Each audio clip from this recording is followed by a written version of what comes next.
Olá, eu sou Caio Silveira. Na unidade 1, a gente caminhou por duas trilhas, ou duas linhas paralelas, como a gente disse, cujo encontro foi anunciado, foi percebido, mas que só nessa unidade 2 se realiza. Qual é o encontro mesmo? O encontro da visão de desenvolvimento territorial com a realidade dos empreendimentos de habitação social, empreendimentos gerados pelo programa Minha Casa Minha Vida, como a gente viu. Particularmente naquele segmento que envolve as populações de mais baixa renda.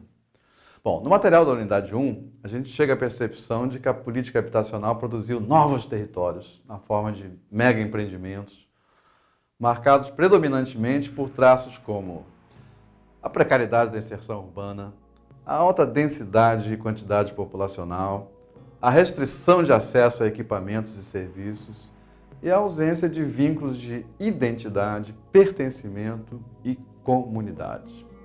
E o desafio aqui trazido não foi menor. Identificar alternativas de gestão desses empreendimentos à luz de uma visão de desenvolvimento territorial, com tudo que isso significa, conforme os elementos que a gente viu no texto da unidade 1 que lá estão. Que alternativas podem ser abertas? Que tipo de desenvolvimento pode emergir da realidade dos empreendimentos habitacionais que estão aqui em foco? Qual o papel dos moradores como gestores fundamentais desse processo? Quanto aos demais atores, institucionais, sociais, econômicos? Enfim, como podem ser criadas oportunidades, perspectivas de ação imediata e mapas de futuro desejados? Não vou dizer que a unidade 2 vai nos dar todas as respostas, mas que, no mínimo, nos ajude a pensar em trajetos, em direções para enfrentar o tamanho dos desafios identificados. Vamos então olhar o conteúdo geral da unidade 2, com seus itens. Bom, nós vamos partir do primeiro item. De que experiências estamos aqui falando? Só para rapidamente contextualizar. Entre 2013 e 2014, a partir do Fundo Socioambiental da Caixa, foram impulsionados em caráter piloto parcerias com entidades especializadas para a realização de projetos chamados Projetos de Desenvolvimento Integrado e Sustentável de Territórios, DIST, ou DIST, vamos chamar assim. E empreendimentos habitacionais, empreendimentos habitacionais situados nas 5 grandes regiões brasileiras. Em 2016, ainda houve um novo conjunto de projetos, foi viabilizado. São projetos que atuam em contexto de pós-ocupação de empreendimentos habitacionais. Empreendimentos esses destinados às populações de mais baixa renda, né, no âmbito do Minha Casa Minha Vida. Pós-ocupação significa que são pessoas que estão morando lá há 1, 2 ou 3 anos. Então vai perguntar, como é que foram selecionados esses empreendimentos habitacionais para a implementação desses projetos? Vou resumir em 2 palavras: reclamações e vulnerabilidades. As reclamações foram captadas pelo canal de ouvidoria do Minha Casa Minha Vida na Caixa.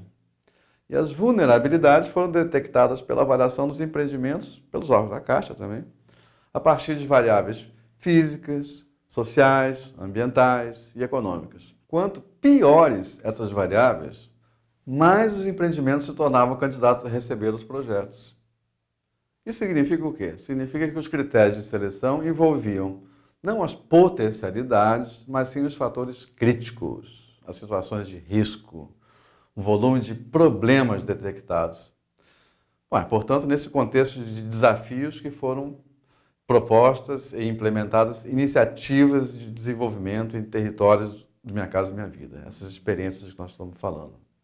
Iniciativas que são nossa base principal de referência ao longo da unidade 2. É o que nós chamamos de experiências reais que deram título à unidade. Bom, os projetos tinham muitas metodologias, muitos percursos, mas tem aspectos recorrentes e relevantes que a gente destaca no material que você tem em mãos, como estratégias, né, que já é o segundo tópico, como estratégias de desenvolvimento e gestão de empreendimentos de habitação social. Como você vai ver no material pedagógico, a gente destaca algumas estratégias nucleares.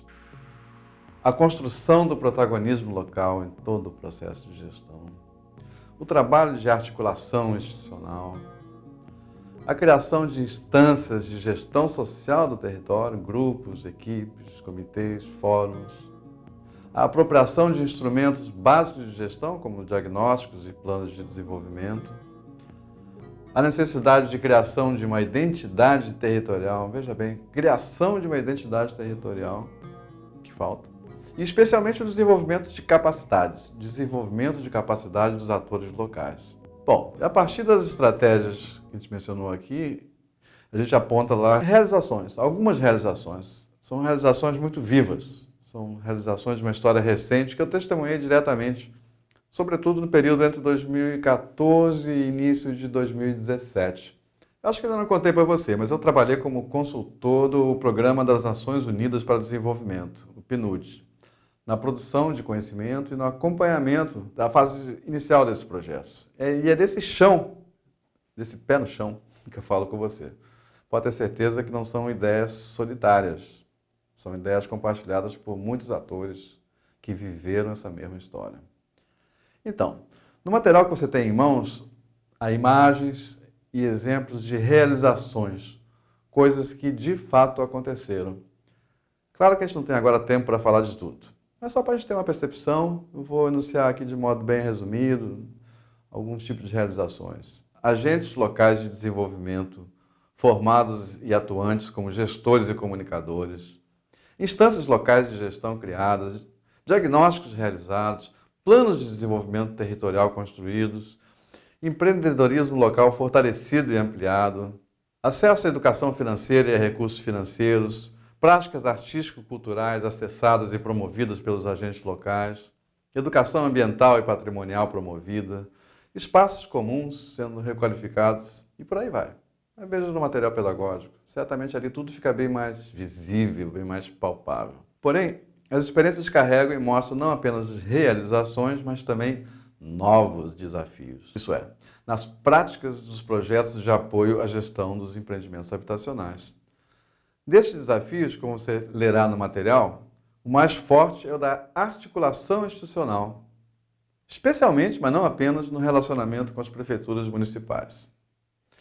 Bom, no último item, a gente vai reorganizar as ideias e apresentar uma sistematização das dimensões envolvidas ao tratar da gestão de empreendimentos habitacionais, sempre na perspectiva do desenvolvimento territorial. As estratégias e realizações que a gente viu aqui se conectam com essa ideia. Todas elas têm a ver com o desenvolvimento da governança territorial, que é uma espécie de epicentro a partir do qual se desenvolvem ações de promoção sociocultural em várias áreas, né? Comunicação, arte, cultura, ações de gestão ambiental, seja de educação patrimonial, educação ambiental, quanto de criação de grupos, né, de ação ambiental no território, e ações de dinamização econômica, né, desde formação profissional até, particularmente, criação de empreendimentos nos territórios. Tudo isso se conecta com a governança territorial. Vamos tentar uma rápida síntese em um minuto? Partimos de experiências realmente postas em prática, reveladoras de evidentes obstáculos, mas também de caminhos e lições aprendidas. Qual foi o nosso foco mesmo?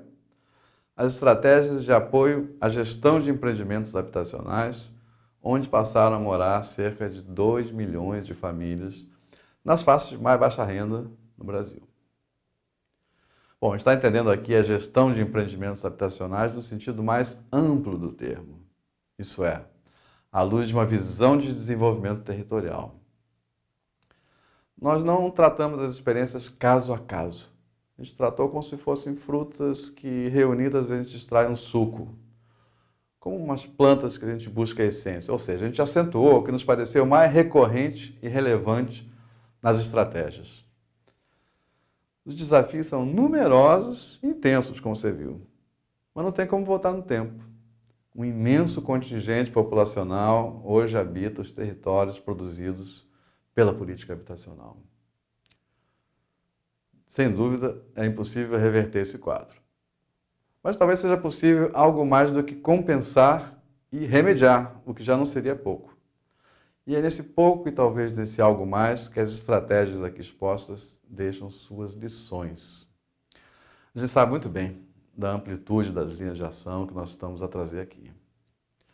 Mas o objetivo é justamente esse: deixar um mapa ampliado, um repertório articulado das possibilidades de criação, acompanhamento e avaliação de iniciativas de apoio à gestão de empreendimentos de habitação social. Bom, é fato que as condições de implantação de projetos com a envergadura, por exemplo, desses que a gente trouxe aqui, os chamados GIST, o que envolve de competências e recursos, isso apresenta limites para se expandir no contexto brasileiro de hoje.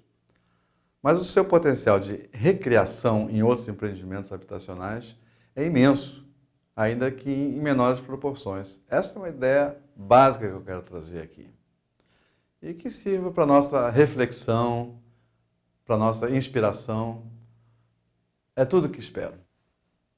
Obrigado por compartilhar.